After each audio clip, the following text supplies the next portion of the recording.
Jack Cashill is with us today. Jack, how are you, sir? Hey, Reverend. Thank you, sir. Doing well. Well, it's a real honor to have you on our broadcast today. You are one of my favorite writers. I've got two favorite writers, and both of their initials are JC. One is Jack Cashill, and the other is Jerome Corsi. And I thought you were going to say Jesus Christ. I wasn't sure I deserved to be in that category. You know? Well, you're right. You're way up there. I'll tell you that. In terms of things that you have written, something has come to our attention most recently about the 16 lies that you've written about Obama. But let me just give the people that are listening a little bit of a background about who you are and some of the magazines such as Fortune magazine that you've written for, the Wall Street Journal, you've written for the Washington Post and the Weekly Standard and American Thinker. And of course, you're writing for WorldNet Daily on a very regular basis. And your latest book, If I Had a Son, which is about race, guns, and the railroading of George Zimmerman. Very powerful book, and you are an Emmy award-winning writer as well. And again, one of my very, very favorite persons in writing, Jack. And it's just a real honor to have this have you on the Manning Report for the very first time. Thank you so much for saying yes today. No, it is. It's my honor too. I've been following your work for quite a while, and you're a brave man, Reverend. Well, we try to do what's right, and I think that is what leads us, perhaps more so than our courage.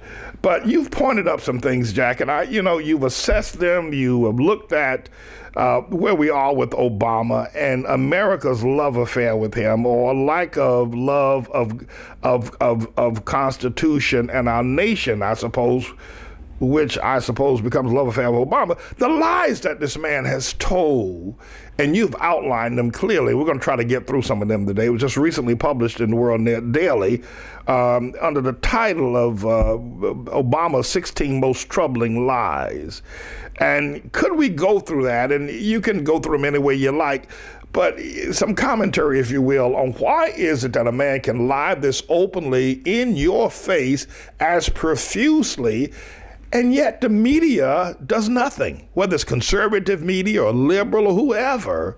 They don't take this man to task on this.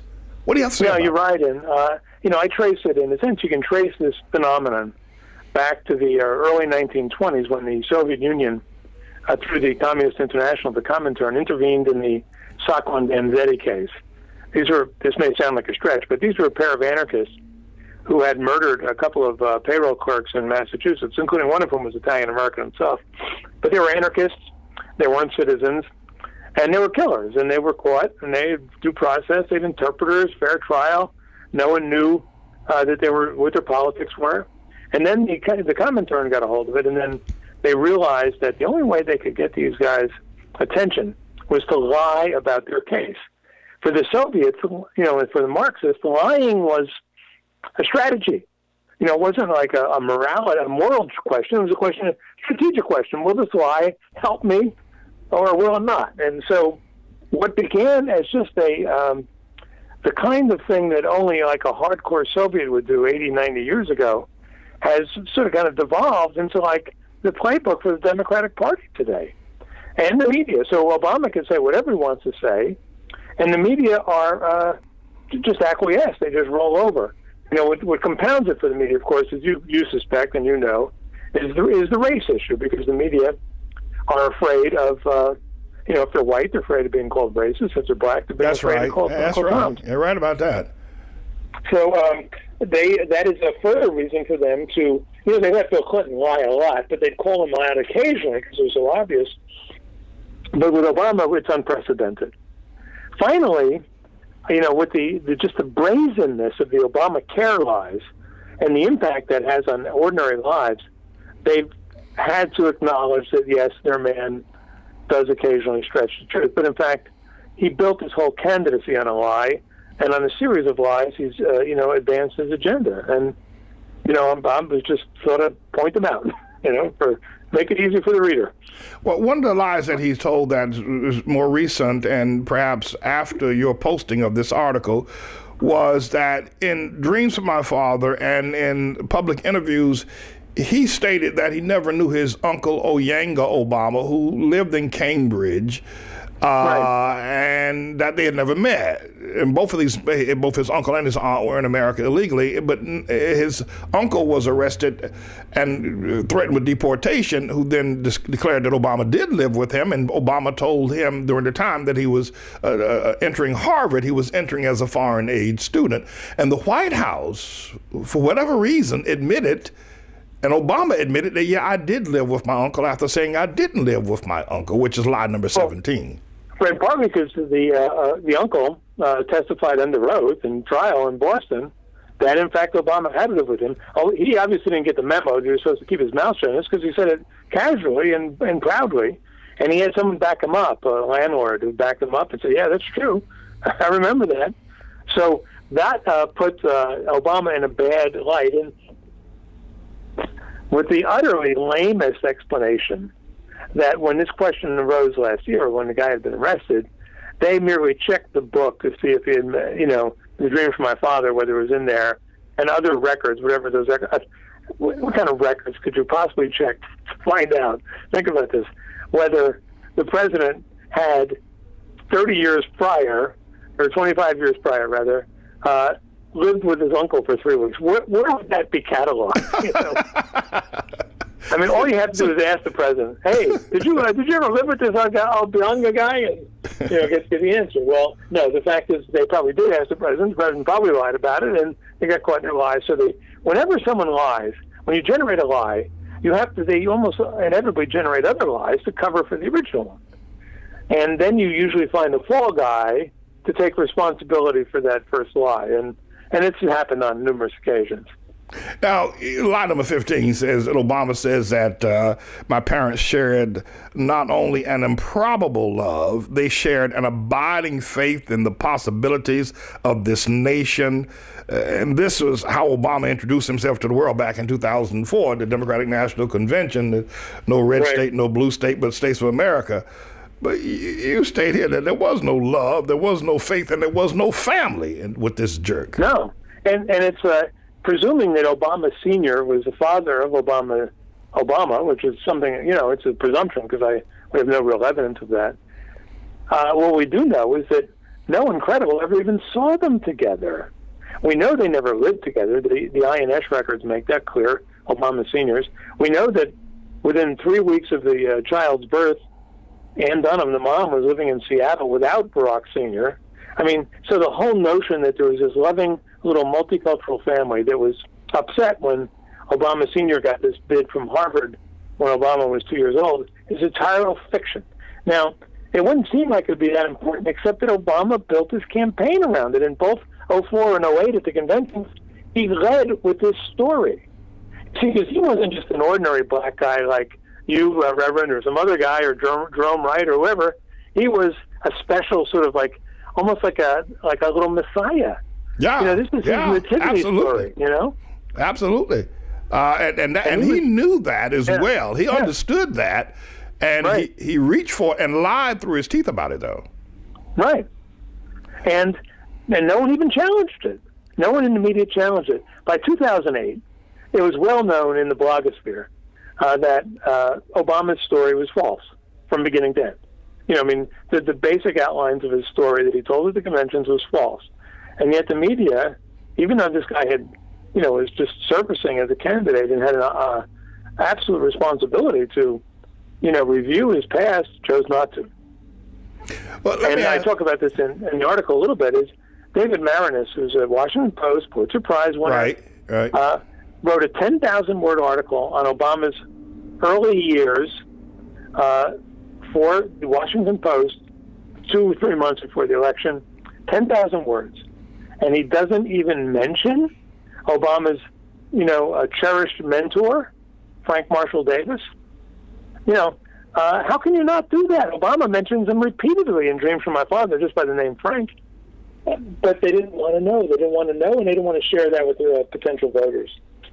So there's a conspiracy to promote the lies. There are co-liars to this process. But moving right along, has anyone ever seen a marriage certificate between Obama's alleged mother and father that was so loving and faithful to this nation?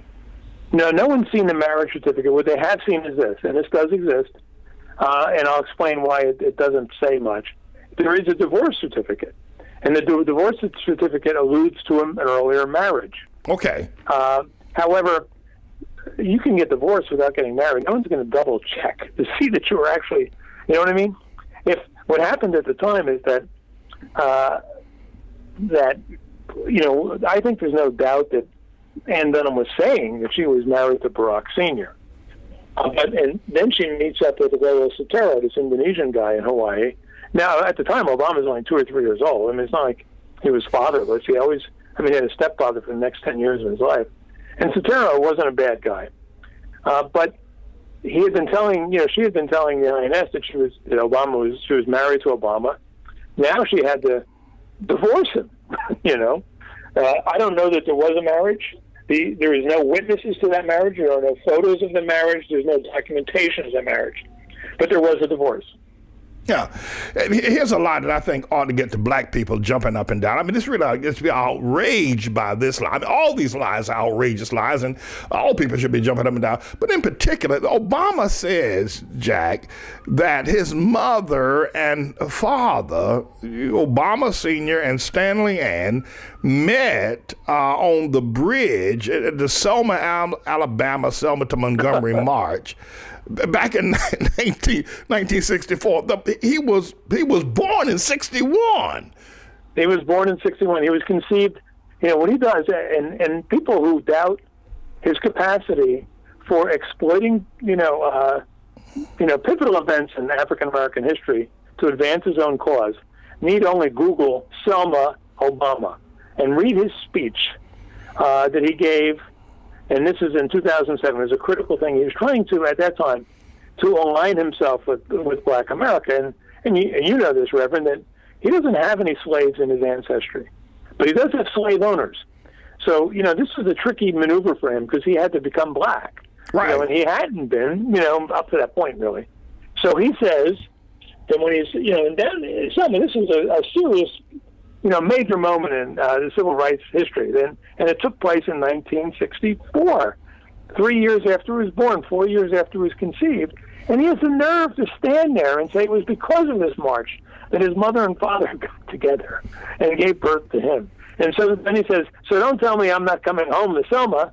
Well, no, Barack, you're not coming home to Selma. You're just making stuff up again. What a brazen lie. I mean, that's a crazy one, I mean, you talk about the ones back in Hawaii, maybe figures out no one will ever find out.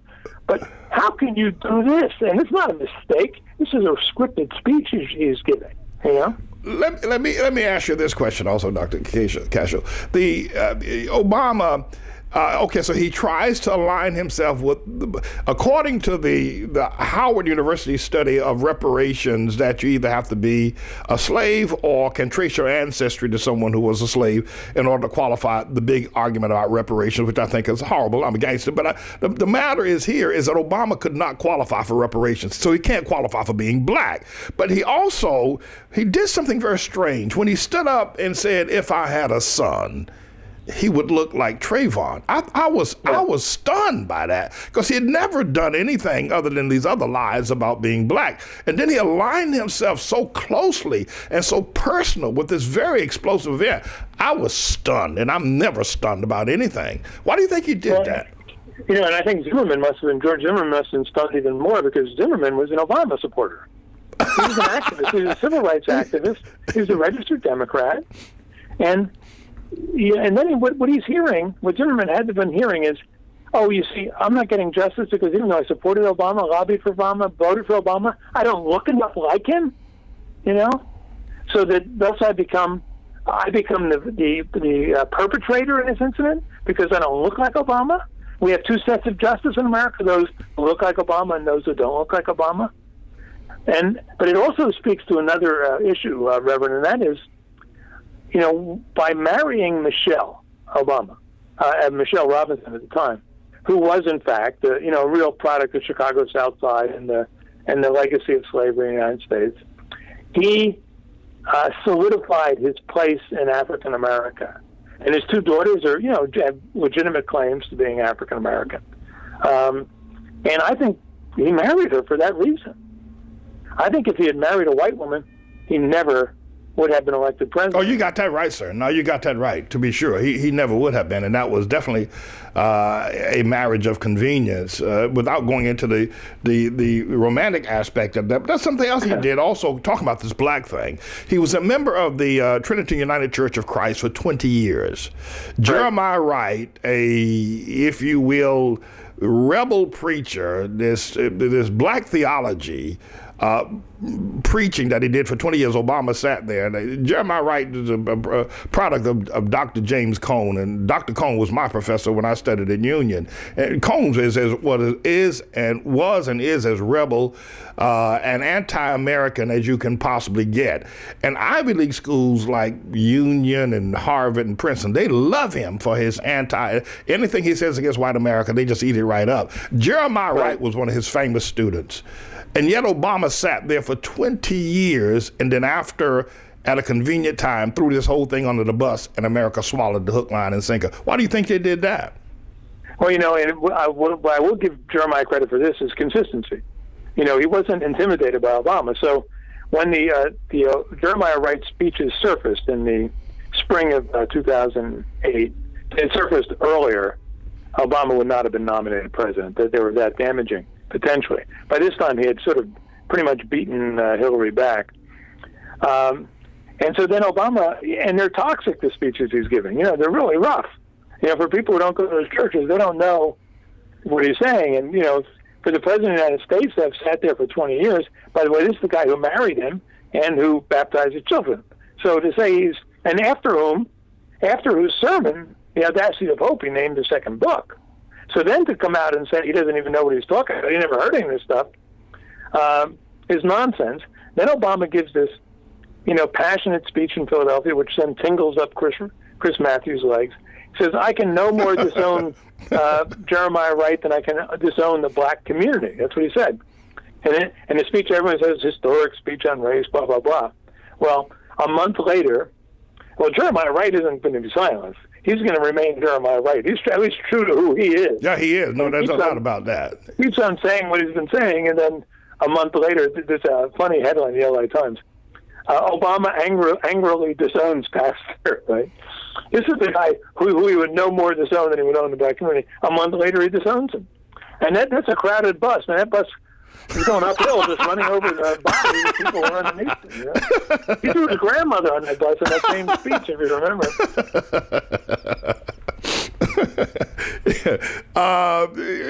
We got to get you back, Dr. Cashill, to talk more of this. But listen, Obama stated, Rick Warren, that he believes that marriage is between a man and a woman.